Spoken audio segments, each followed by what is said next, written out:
स्वागत है आदित्य क्लासेस में और मैं अनिल कुमार पांडे। और बिल्कुल दोस्तों, इधर 2 दिन से आपके लिए कोई वीडियो नहीं लेकर आया क्योंकि मैं छठ पर्व खुद करता हूं, इस वजह से व्यस्तता रहने की वजह से आपके लिए वीडियो नहीं ला सका, तो इसके लिए खेद है। और चलिए हम लोग लास्ट वीडियो में मैं आपको बोला था कि भारत की नदियों को लेकर मैं आगे बढ़ूंगा क्योंकि नदियों से बहुत सारे प्रश्न पूछे जाते हैं। और इसी क्रम में है सो हिमालय की पार की नदियां, ये आपको जैसा कि बोर्ड पर आप देख रहे होंगे हिमालय के उस पार। दोस्तों तो चलिए हम लोग आते हैं यहाँ पर, आगे बढ़ते हैं और हिमालय के उस पार को देखने का प्रयास करिएगा।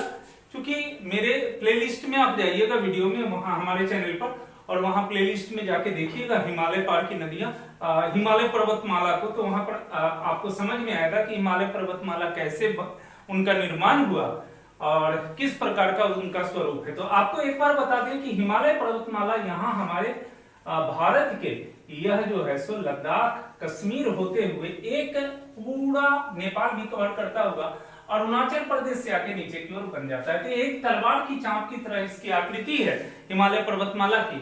और उसके उस पार से ये 3 महत्वपूर्ण नदियां निकलती है, जिसमें है आपको सिंधु नदी, सतलज नदी, यहां देख सकते हैं ये सिंधु नदी, ये सतलज नदी आपको, और फिर ये ब्रह्मपुत्र नदी। ये तीनों नदियां बड़ी महत्वपूर्ण नदी है। और हम आपको बता दें कि बहुत बार परीक्षा में पूछे गए हैं। एक डिफरेंट आपको इसमें दे देता है कि निम्नलिखित में से कौन सी नदी हिमालय पार की नदी नहीं है, और तीनों को दे देता है और एक और नदी का नाम कोई दे देता है।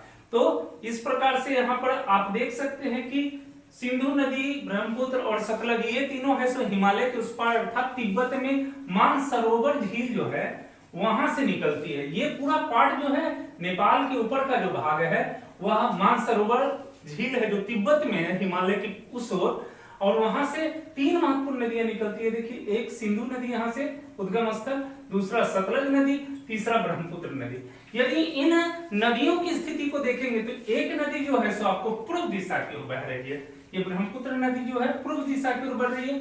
एक नदी यहाँ से सिंधु नदी है, अगर उसकी बात करें तो उत्तर और पश्चिम दिशा की ओर बह रही है। और सतलज की बात करें तो यह पश्चिम दिशा की ओर बहते हुए भारत में प्रवेश कर रही है।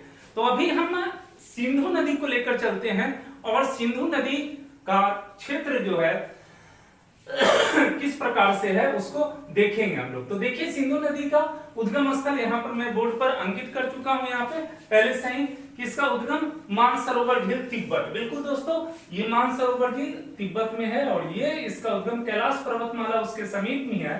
तो यहां से इसका उद्गम स्थल है मानसरोवर झील तिब्बत में।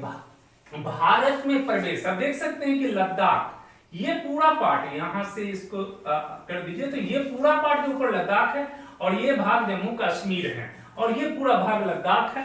तो भारत में इसका लद्दाख में दमचोक से यहाँ प्रवेश हो रहा है। ये जो जगह है यह दमचोक कहलाएगा, जो कि लद्दाख में प्रवेश कर रहा है।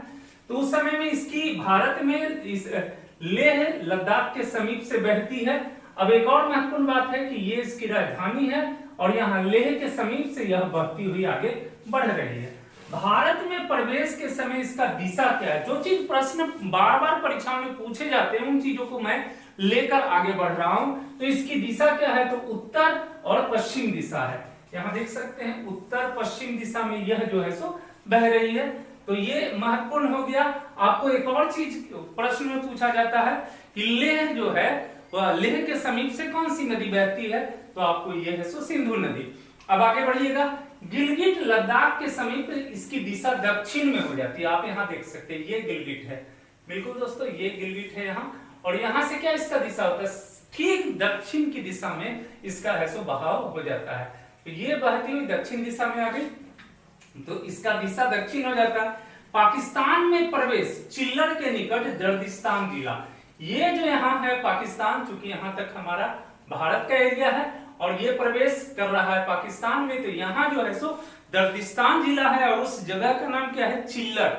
बिल्कुल दोस्तों एकदम याद रखेंगे, चिल्लर उसका है और ये दर्दिस्तान जिला और ये चिल्लर के निकट है सो यह पाकिस्तान में प्रवेश कर रही है। अच्छा, यह भी देखें, अरब सागर में अंतिम मुहावना, बिल्कुल दोस्तों ये बहती हुई आगे आ रही है और अंतः आके अरब सागर में यह गिर जाती है। तो अंतिम इसका मुहावना कहाँ है, अरब सागर है। यह हो गया क्लियर। अब इसकी कुल लंबाई क्या है, तो ये सिंधु नदी का यहाँ उद्गम से लेके यहाँ तक का है 2880 किलोमीटर। 2880 किलोमीटर इसका है कुल लंबाई। अगर भारत में इसकी लंबाई की बात करें तो 1114 किलोमीटर, अर्थात ये जगह से लेकर यहां तक की इसकी कुल लंबाई जो है सो 1114 किलोमीटर। ये सभी याद करने की आवश्यकता है, भारत में इसकी लंबाई और यह जो है सो कुल लंबाई इसका। कभी कभी इसको 29 कर देता है, 2880 के जगह 2900 भी लिख देता है किलोमीटर कि इसकी कुल लंबाई है कितनी है। अब देखिए यहाँ पर सहायक नदी, प्रमुख सहायक नदी पश्चिम दिशा से, पश्चिम दिशा अर्थात ये सिंधु नदी है तो इसका पश्चिम दिशा ये हो गया, पूर्व दिशा ये हो गया, इसका पूर्व दिशा ये हो गया। पश्चिम दिशा से दो महत्वपूर्ण नदियां काबुल और कुरेम, ये काबुल और कुरेम इस तरफ से आके मिलती है इसमें अफगानिस्तान की तरफ से काबुल नदी, और ये काबुल नदी यहाँ के मिली या कुरेम नदी आकर मिलती है, तो ये प्रमुख नदी है। उसको कभी कभी यह भी कहता है कि नदी के दाएं तरफ से कौन नदी, तो दाएं का मतलब ये हो गया कि नदी का प्रवाह किधर है, बहाव किधर है, इस तरफ है बहाव, तो उस तरफ हम चेहरा कर लेते हैं बहाव की तरफ, तो दाहिना, और ये बायां भाग, तो दाहिने तरफ से आपको काबुल और कुरेम नदी, और पूर्व दिशा से अर्थात नदी सिंधु नदी के पूर्व दिशा से कौन सी महत्वपूर्ण नदी मिलती है, तो झेलम, चिनाव, रावी, सतलज, ब्यास। बिल्कुल दोस्तों यहाँ पर देख सकते हैं हम दिखाए भी हैं उसको, झेलम, चिनाव, रावी, सतलज और ब्यास नदी है, ये है सो बाएं से मिलती है। बड़ा महत्वपूर्ण इसलिए है कि ये सभी झेलम, चिनाव, रावी, सतलज, ब्यास, ये 5 नदियां हैं, 1 2 3 4 5 नदियां, इन्हीं 5 नदियों की वजह से है सो यह जो कहलाता है आपको पंजाब जो है सो इन्हीं 5 नदियों के नाम से जाना जाता है पंजाब। तो चलिए दोस्तों हम अब इसके बाद अगला वीडियो लेकर आते हैं, और उसमें जो है सो बाकी ये सभी झेलम, चिनाव, रावी, सतलज, ब्यास, क्योंकि ये सभी सिंधु नदी के ही आपको सहायक नदियां हैं, तो उसको भी बताना जरूरी है, क्योंकि हमारे भारत में ये नदियां हैं सो भारत में बहती है, और आकर है सो कहीं ना कहीं सतलज नदी या फिर चिनाव नदी, इन सभी में रावी नदी, इन सभी में मिलती है, इसीलिए महत्वपूर्ण हो जाता है यहाँ पर। तो अगले वीडियो में इस पर चर्चा करते हैं। थैंक यू, धन्यवाद।